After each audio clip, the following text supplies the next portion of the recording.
সবাই জানি হিন্দু ধর্মে অক্ষয় তৃতীয়ার দিনটাকে বছরের সবচেয়ে শুভ দিনের মধ্যে একটাকে ধরা হয়। আর অক্ষয় কথার অর্থ তো আমরা সবাই জানি, যার কোনো ক্ষয় হয় না। মানে আজকের দিনে আমরা পাপ পুণ্য যাই করি না কেন সবই কিন্তু অক্ষত থাকে। তাই জেনে শুনে আজকের দিনে কেউ মনে হয় আমরা খারাপ কাজ কেউ করতেই চাই না, তাই না বলো? আমিও তার ব্যতিক্রমী নই। কিছু ভালো কাজের মধ্যে দিয়ে আমি কিভাবে সারা দিনটা কাটালাম, আর কিছু ভালো কাজ করা শুধু নয়, কিছু ভালো উপাচার যেগুলো আমি বহু বছর ধরে করে আসছি। এখন তো ইউটিউব চ্যানেল করেছি বলে সেগুলোকে আমি তোমাদের সামনে তুলে ধরতে সুযোগ পেয়েছি। ভালো কিছু উপাচার করে, কিছু ভালো কর্ম করে যদি আমার ভালো হয়ে থাকে, আমি চাই একজনও যদি তোমরা কেউ বিশ্বাস করে এটা করে থাকো, তোমাদেরও ভালো হবে, এবং সেই ভালো হওয়া মানে আমারও ভালো হওয়া, মানে আমারও পুণ্য হওয়া। চলো আজকের দিনটা দেখে নেওয়া যাক। স্নান সেরে ছাদে এলাম, আর প্রতিদিনের মতো প্রথম কাজ সূর্য প্রণাম। বন্ধুরা, তোমরা যারা করো তারা তো জানোই, নিয়ম করে সূর্য প্রণাম করলে আত্মবিশ্বাস বাড়ে, পজিটিভিটি আসে জীবনে, আর মনোযোগ বাড়ে। এটা খুব বড় কিছু না, মাত্র 2 মিনিট সময় দিলেই হয়, কিন্তু এর ফল অনেক গভীর। আর যারা এখনো শুরু করোনি, করব ভাবছো, তারা জলদি জলদি শুরু করো। তারপর সূর্য প্রণামের পর আমি পঞ্চবটিতে জল দিলাম। যারা পঞ্চবটি সম্বন্ধে জানো তাদের বলছি না, আর যারা জানো না তাদেরকে বলছি। পঞ্চবটি হলো 5টা বৃক্ষের রোপণ এক জায়গায়। পূর্বে অশ্বত্থ, পশ্চিমে বট, উত্তরে বেল, দক্ষিণে আমলকি, আর মধ্যে অশোক গাছ। শাস্ত্র অনুযায়ী এই পঞ্চবটি হলো 33 কোটি দেবদেবীর বাস। তা সুতরাং এক জায়গায় তুমি যদি জল দান করতে পারো, মানে অর্ঘ্য দান করো, তাহলে ওখানে তুমি সব পুণ্য লাভ করতে পারো। সবই বিশ্বাস বন্ধুরা, আমরা তো জানি বিশ্বাসে মেলায় বস্তু, তর্কে বহুদূর। তারপর তো মা তুলসীর পুজো করে এখন প্রায় 9টা, 9:30 মতো বাজে, এই ঠাকুর ঘরে আসলাম। এই অক্ষয় তৃতীয়ার দিন আমি যে টোটকাটা করব সেটা হচ্ছে এইগুলো দিয়ে। দেখেছো, আমি নতুন লাল শালু কিছুটা নিয়ে নিয়েছি, সাথে গুঁড়ো হলুদ কিছুটা। এতটা লাগবে না যদিও, তোমাদের দেখাচ্ছি। প্রতিদিনের পুজোয় আমি এভাবে সাজিয়ে করি না, কিন্তু একটা সবাইকে দেখাতে গেলে একটু সাজিয়ে গুছিয়ে না দেখালে ঠিক দেখতেও ভালো লাগে না, আর সুবিধাও হয় না। তাই জন্য এইভাবে সাজিয়ে দেখালাম। আর কিছুটা দেখেছো জব নিয়েছি, আর কিছুটা গোবিন্দভোগ চালের প্যাকেটেই করা ছিল, সেটাই নিয়ে নিয়েছি। আচ্ছা, এবার ছোট দুটো যে কোনো কাঁসার পাত্র হতে পারে, তামার পাত্র হতে পারে, তাতে আমি আমার হাতের পুরো ভর্তি না, 3 বার তুলবো। 3 বার করে গোবিন্দভোগ চাল আমার হাতে যতটা উঠেছে ততটা করে নিয়েছি একটা বাটিতে, আর একটা বাটিতে জব নিয়ে, আর গোবিন্দভোগ চালের মধ্যে 3 চিমটি হলুদ। আমার হাতে চিমটি করে তুললে যতটুকু হয় আর কি।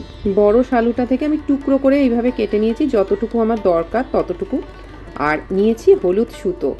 এইবার দেখো, ওই যে জবটা আমি নিলাম সেটা আমি এই লাল শালুতে বেঁধে 3 বার ওম নমঃ ভগবতে বাসুদেবায় বলে আমি ওই জবটাকে 3 মুঠো নিয়ে ওই লাল শালুটার মধ্যে বেঁধে দিলাম হলুদ সুতো দিয়ে। আচ্ছা, এইবার তুলসীরই কাজ, কিন্তু যেহেতু আজকে বিষ্ণুর দিন, আজকে কিন্তু যত পুজোর মধ্যে যত তুমি তুলসী পাতা দেবে উনি তত সন্তুষ্ট। এইবার আমি পূর্ব, পশ্চিম, উত্তর, দক্ষিণ 4টে দিকেই আমি তুলসী দেওয়ার সময়ও ওই একই মন্ত্র, ওং লং লক্ষ্মী দেব্যৈ নমঃ, ওং নমো ভগবতে বাসুদেবায় নমঃ, এই বলে 4টে দিকে আমি তুলসী দিয়ে ওই থালা আমি আরতি করলাম প্রথমে, যেটা আমি ক্যামেরায় করতে পারলাম না, কারণ পুজো করতে করতে সবটা ক্যামেরাবন্দি করলে না ঠিক পুজোটা করা হয় না।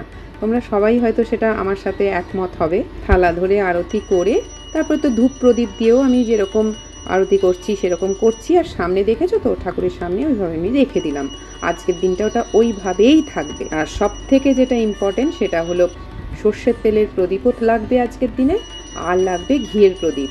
2 রকম প্রদীপের মধ্যেই কিন্তু একটু করে কর্পূর দিয়েছি। ব্যাস এইটুকুই উপাচার। উপাচারের মেন দুটো বিষয় ওই জপ আর কি, লাল শালুতে মোড়া জপ, আর হচ্ছে তোমার গোবিন্দভোগ চাল হলুদ দেওয়া। এটা নিয়ে আমি কি করলাম সেটা পরে দেখাচ্ছি। অনেকেই আজকের দিনে সোনা কেনেন, আমিও কিনতাম একটা সময়, কিন্তু বাবা বলেছিলেন যতই তুমি পুজো করো উপোস করে, অনেক সামগ্রী গুছিয়ে বা ভালো তিথিতে সোনার উপর যতই কেনো না কেন, সব থেকে পরম পুণ্য লাভ হলো দানে। আজকের দিনে যারা আমাদেরকে প্রতিদিনের কাজে সাহায্য করে তাদেরকেই দিয়ে থাকি। এবছরও তার অন্যথা হয়নি। তোমাকে কেউ দেয়নি কিন্তু তুমি এখানে বোধে এত সবাইকে দেওয়া হচ্ছে, ও বেচারা বসে বসে দেখছে। বাবু ও বাবু, তোমায় কিট্টু কেউ দেয়নি? ওলি বাবালি, ওলি খোলুন মুখে তাকাতে।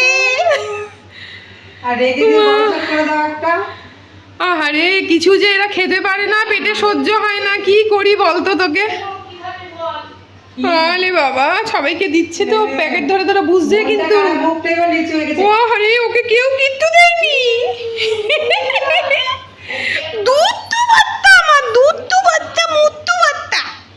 আজকে পরের দিন এই সকাল 10টা 20 মতো বাজে, এসেছি ছাদে, আমার পুজো মণ্ডপের ছাদটাতে। এই যে চালটা, হলুদ দেওয়া চালটা, কি রোদ্দুর বাবারে, ঘুমটা টানছি তাও হচ্ছে না, এটা দিতে এলাম।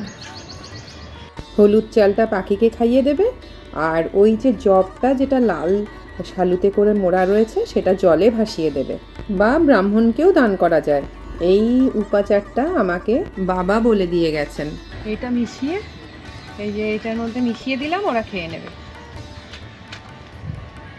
যাদের এরকম বাট ফিডার নেই তারা এমনি বাটি করে দিয়ে দিলে, যেখানে পাখিরা এসে খায়, সেটাতেও হবে। আজকে সারাদিনে আমি যা যা করলাম সবই আমার সংসারের মঙ্গলের জন্য। অক্ষত থাকুক আমাদের সকলের সৌভাগ্য। চলো বন্ধুরা, আজকের মতো এতটুকুই। দেখা হচ্ছে তোমাদের সাথে আবার পরের ব্লগে। তোমরা সবাই ভালো থেকো।